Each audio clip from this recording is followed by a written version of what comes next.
YouTube kanalımıza tekrar hoş geldiniz değerli dostlar. Benden sonra gelecek olan Papa mutlaka İznik'e gitsin. Geçtiğimiz günlerde hayata veda eden Papa Francis'in ortaya çıkan ilginç vasiyetiydi bu. Ve bu vasiyetle birlikte tüm dünyanın gözleri bir anda Bursa'nın İznik ilçesine çevrildi. Yeni Papa da İznik ziyareti için çoktan çalışmalara başladı bile. Şimdi ise herkesin aklında o soru var. Neden İznik? İznik'i bu kadar önemli yapan şey ne? Bu videoda İznik Gölü altında yatan sırlardan, dünyadaki 7 esrarengiz kapıdan birinin burada olduğu iddiasına, Hazreti İsa peygamberden Poseidon'a kadar birbirinden gizemli konuyla İznik'i masaya yatırıyoruz. Neden dünyanın tüm dikkatleri İznik'in üzerinde? Öğrenmeye hazırsanız başlayalım. Tarih 2025. Tuhaf şeylerin yaşanmaya başladığı bir yıl desek hiç de abartmış olmayız. Bu yıl Papa'yı her zamankinden daha fazla konuştuk ve görünen o ki daha uzun bir süre boyunca da konuşmaya devam edeceğiz. 21 Nisan 2025. Katolik dünyasının ruhani lideri Papa Francis hayata gözlerini yumdu. Yıllardır sürdürdüğü görevine derin bir sessizlikle veda etti. Ama bu veda yalnızca bir terk ediş değildi. Sanki arkasında görünmeyen bir tünelin kapısını da aralıyordu. Çünkü tam da vefatından kısa bir süre sonra Vatikan arşivlerinden çıktığı iddia edilen bir kehanet dünya basınında hızla yayıldı. 7 tepeli bir şehir yıkılacak. Bu kehanet belki yüzlerce yıllıktı ama gariptir, hiç olmadığı kadar canlıydı. Ve işte tam bu sözlerin yankısı hala kulaklardayken, Yeditepe'siyle bilinen İstanbul'da Papa'nın ölümünün hemen arkasından 6.2 büyüklüğünde bir deprem meydana geldi. Kehanetlere inanan biri değilim ama açık konuşmam gerekirse, İstanbul'da şiddetli bir deprem oldu haberini duyduğum anda aklıma ilk gelen şey o tuhaf cümle oldu. 7 tepeli bir şehir yıkılacak. Neyse ki korkulan olmadı. İstanbul büyük bir yıkımla karşı karşıya kalmadı. Şükürler olsun. Ama işin garibi Papa ile ilgili gizemler burada bitmedi. Esas mevzu şimdi başlıyor. İznik. Papa Francis bu yıl bir yere gitmek için her zamankinden daha fazla istekliydi. O yer Türkiye'nin sakin ama kadim bir kasabasıydı. İznik. Neden mi? Çünkü 2025 yılı Hristiyan dünyası için çok özel bir yıl. 1. İznik Konsili'nin tam 1700. yıl dönümü. Papa bu özel günde orada olmayı kalpten istediğini söylemişti. Çünkü o konsil Hristiyanlığın kaderini değiştirmişti ve belki de insanlığınkini de. Ama sağlığı bu yolculuğa izin vermedi ve Papa ölmeden önce ardında gizemli bir vasiyet bıraktı. Ben gidemezsem benden sonra gelen Papa İznik'e mutlaka gitsin. Ve şimdi gözler yeni seçilen Papa 14. Leo'da. Vasiyetini yerine getirmek için yola çıkmaya hazırlanıyor. Peki ama neden? Nedir bu küçük Anadolu kasabasının sırrı? Neden İznik? Ve orada alınacak kararlar yeni bir çağın kapısını mı aralayacak? Şimdi gelin Papa. Neden İznik'e gitmek istiyor? Biraz daha derine inip eskiye, 1700 yıl öncesine gidelim. Tarih milattan sonra 325. Gün doğarken İznik'in üzerini puslu bir sis kaplıyordu. Göl kıyısında atların ayak sesleri yankılanıyor. Surların gölgesinde yüzlerce adam bir araya geliyordu. Bugünkü adıyla İznik, o günkü adıyla Nikaia.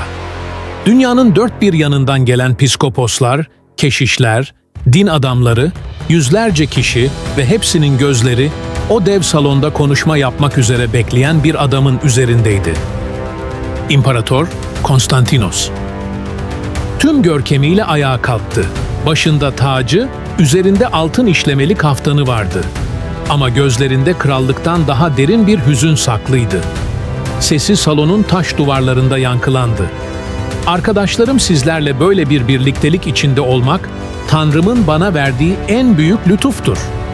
Dua edelim, bu buluşma karanlığı dağıtsın. Bu sıradan bir toplantı değil, bir dönüm noktasıydı. Çünkü burada verilecek karar sadece bir mezhebin değil, bir dinin, bir çağın ve belki de bir medeniyetin yönünü belirleyecekti. Konunun merkezinde ise bir isim vardı: Hazreti İsa. Kimdi o? Bir peygamber mi? Sıradan bir insan mı? Yoksa Tanrı'nın kendisi mi? Bu tartışmanın üzerine salon buz kesmişti. Mısır'dan gelen bir rahip Arius ayağa kalktı ve şu cümleyle tarihin akışını değiştiren tartışmayı başlattı: İsa Tanrı değildir. O Tanrı'nın yarattığı bir varlıktır. Kendisi Tanrı olamaz. Salondaki sessizlik bir fırtına gibi patladı. Çünkü bu bir inanç meselesi değil, bir isyan olarak görülüyordu. Bazıları başını öne eğdi, bazıları ise öfkeyle ayağa fırladı. Hatta anlatılanlara göre öfkelenenler arasında bugün Noel Baba olarak tanıdığımız Aziz Nikola da bulunuyordu. Ve sonunda karar verildi. Konstantin'in yönlendirmesiyle çoğunluk Arius'un görüşünü sapkın ilan etti ve tarihe şu cümle kazındı: İsa Tanrı ile aynı özdendir. İşte Hristiyanlık tarihini şekillendiren o an İznik'te yaşandı ve İsa aleyhisselam Tanrı ilan edildi. Arius ve taraftarları ise sürgüne gönderildi. Konsilin, yani toplantının kararları, kutsal ruhun yönlendirmesiyle alındığı gerekçesiyle sorgulanamaz ilan edildi. Bu konsey kararlarını sorgulayanlar cezalandırılacaktı. O gün 400'den fazla var olan İncil sayısı ya yakılarak ya da ortadan yok edilerek sayı 4'e indirildi. Matta, Markos, Luka ve Yuhanna İncilleri. İznik ise o günden sonra Tanrı'nın krallığının yeryüzündeki temellerinin atıldığı yer olarak kutsandı. Müslümanlar için Hazreti İsa aleyhisselam, Allah'ın mucizevi şekilde babasız yarattığı bir peygamberdir. O asla Allah değildir. Asla onun oğlu da değildir. Kur'an-ı Kerim'de açıkça belirtilir: Allah çocuk edinmekten münezzehtir. Ama şimdi 1700 yıl sonra İsa aleyhisselamın haşa Tanrı ilan edildiği bu yer yeniden dünyanın gündeminde. Yeni Papa bu kararların alındığı yere, bu kutsal sahneye geri dönüyor. Papa'nın İznik'e yapmayı planladığı ziyaret sıradan bir gezi değil. Bu bir simgesel dönüşüm. Çünkü birçok uzmana göre bu ziyaret Katoliklik, Ortodoksluk ve Protestanlık gibi mezheplerin birleşmesi için bir başlangıç olabilir. Ve bu birleşme sadece dini bir mesele değil, küresel yeni dünya düzeninin dini ayağının temelleri atılacak olabilir. Bu teoride Papa'nın geçmişte dile getirdiği şu sözleri hatırlattı: İlk 1000 yılda Avrupa'yı Hristiyanlaştırdık. 2. 1000 yılda Afrika'yı, 3. 1000 yılda da Asya'yı Hristiyanlaştıracağız. Yani içinde bulunduğumuz şu dönemde Papa'nın İznik'e gelme sebebi sadece bir anma mı, yoksa tarihi bir kapının yeniden açılışı mı? Bu arada kapı demişken bazılarına göre bu sadece bir ifade değil. Komplo teorisyenlerine göre dünyanın farklı köşelerinde 7 esrarengiz kapı var ve bu kapıların her biri insanlık tarihinin farklı kırılma noktalarında, belirli coğrafyalarda yer alıyor. İşte İznik'te bu kapılardan birine ev sahipliği yapıyor olabilir. Seven Holy Doors, 7 kutsal kapı. Ezoterik kaynaklara göre bu kapılar sıradan geçitler değil.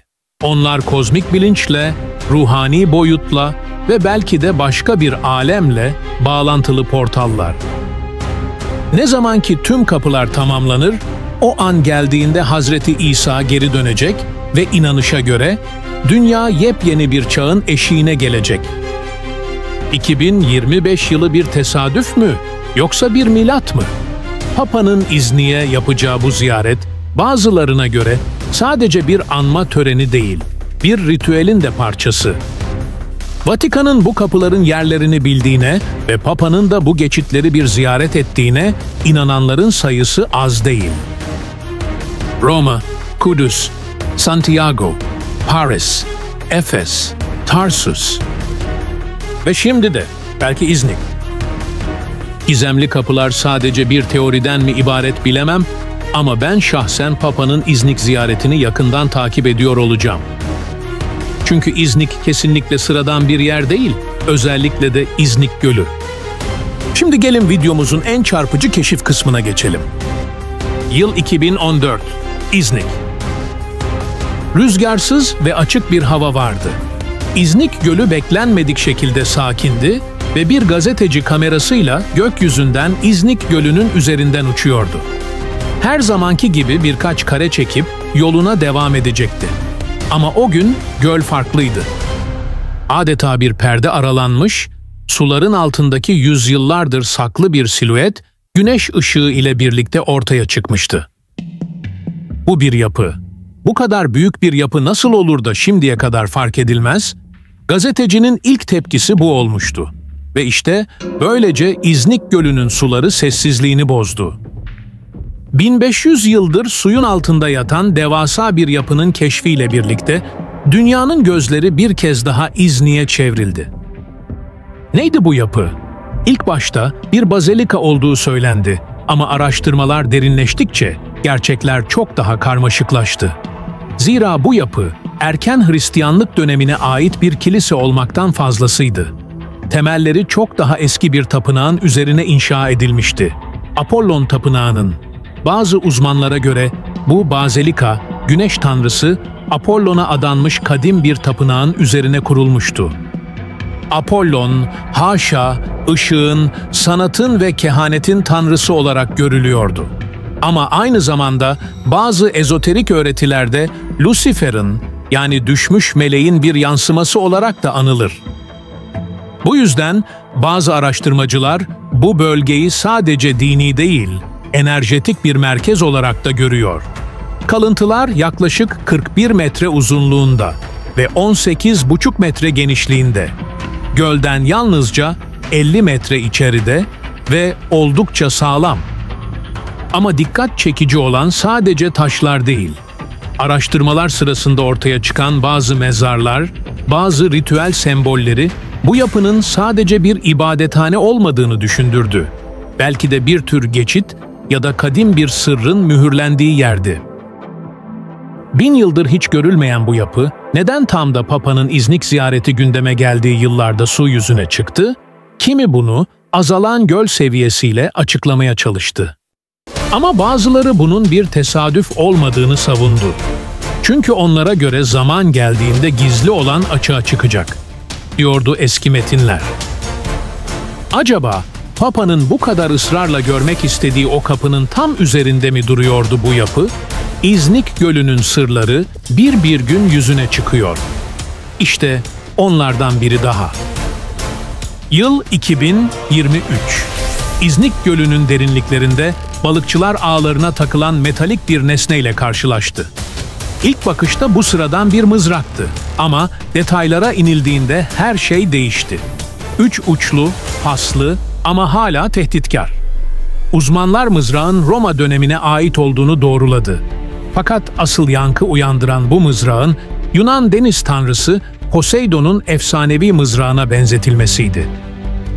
Bu sadece bir arkeolojik bulgu değil, sanki sular altına gömülmüş bir geçmişin bize yolladığı bir mesaj gibiydi. Poseidon'un mızrağı neden İznik'teydi? Haşa, denizlerin, depremlerin ve sular altındaki sırların tanrısı. Eğer bu bir tesadüfse bile fazlasıyla çarpıcı. Çünkü Poseidon, bir zamanlar hüküm sürdüğü, belki de kutsandığı bu topraklarda bir depremle, gölün dibine gömülen bir şehirle birlikte sulara karışmıştı. Tarihi kayıtlara göre, milattan sonra 740 yılında bölgeyi sarsan şiddetli bir deprem, İznik'in büyük bir kısmını yerle bir etmişti. Bazilika, yani günümüzde su altında keşfedilen bu dev yapının da aynı felaketle birlikte göle kaydığı düşünülüyor. Bazılarına göre bu sadece jeolojik bir olay değil, bir ilahi uyarıydı. Bir insanın Tanrı ilan edildiği bu topraklar yaşanan sarsıntıyla sulara gömülmüştü ve İznik'in hikayesi yıkıntıların ve sırların arasından yükselmeye devam ediyor. Tarih, din, efsane ve komple teorilerinin birleştiği bir geçit burası ve bizler bu geçidin eşiğindeyiz. Evet sevgili dostlar, videoyu beğenmeyi ve yorum yapmayı hatırlarsanız sevinirim. tüm yorumlarınızı tek tek okuyor olacağım. Bir sonraki videoda görüşmek dileğiyle. Esen ve birlikte kalın.